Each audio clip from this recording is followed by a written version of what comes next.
Sanogo, Kamale Djamala. Kamale Kun Djamala. Le jeune homme avait du culot.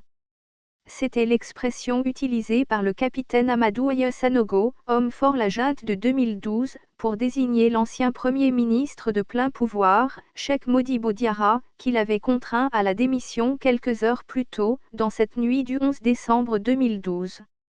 Accusé avec ses ex-compagnons d'avoir tué, pendant leur moment de gloire, 21 jeunes bérets rouges, les mains attachées dans le dos et froidement exécutés d'une balle dans la tête, revoilà le même Amadou Aya Sanogo, entre-temps, bombardé général, passez-moi l'expression, se poser en défenseur des valeurs militaires, quelques jours seulement après avoir été pardonné, en vertu de la loi d'entente nationale.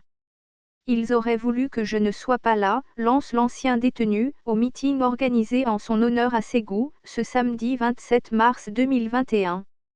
Tout de blanc vêtu, avec un boubou élégamment brodé, entouré par ses gardes lourdement armés, Amadou Aya Sanogo revendique son titre du plus haut gradé de l'armée malienne.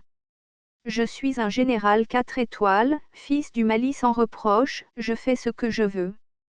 Se vante-t-il, sans vergogne. Oubliant que le tigre ne clame pas sa tigritude. On aurait pu comprendre Sanogo, profitant de sa liberté, pour remercier ses partisans où qu'ils soient, et prendre la fatia sur tous les morts exécutés ou non. Que non.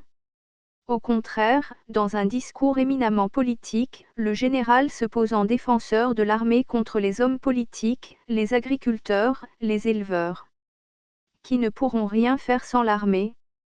Mon général, vous qui dites tout savoir de la chose militaire fort de vos 34 ans de service, vous devez savoir que sans ces personnes, il n'y a pas aussi d'armée. Non, le peuple malien, du nord au sud, n'a pas de problème avec son armée. Il dénonce juste les travers de quelques officiers supérieurs qui rongent l'armée de l'intérieur. Quid de l'affaire des primes détournées ? D'ailleurs, ce peuple se demande encore où est passé le fonds de soutien à l'armée qu'il a alimenté en 2013. Comment un général peut être autorisé à tenir un meeting politique ? À cette interrogation de maître Cheikh Oumar Konaré, son avocat dans l'affaire des bérets rouges, il faut ajouter celle-ci, y a-t-il encore un chef suprême des armées au Mali ? Sinon comment un militaire, fût-il un général, peut se taper la poitrine publiquement en disant « Je suis un balikou, adulte, et je fais ce que je veux ». Kamale Djamala. Source, maliweb.net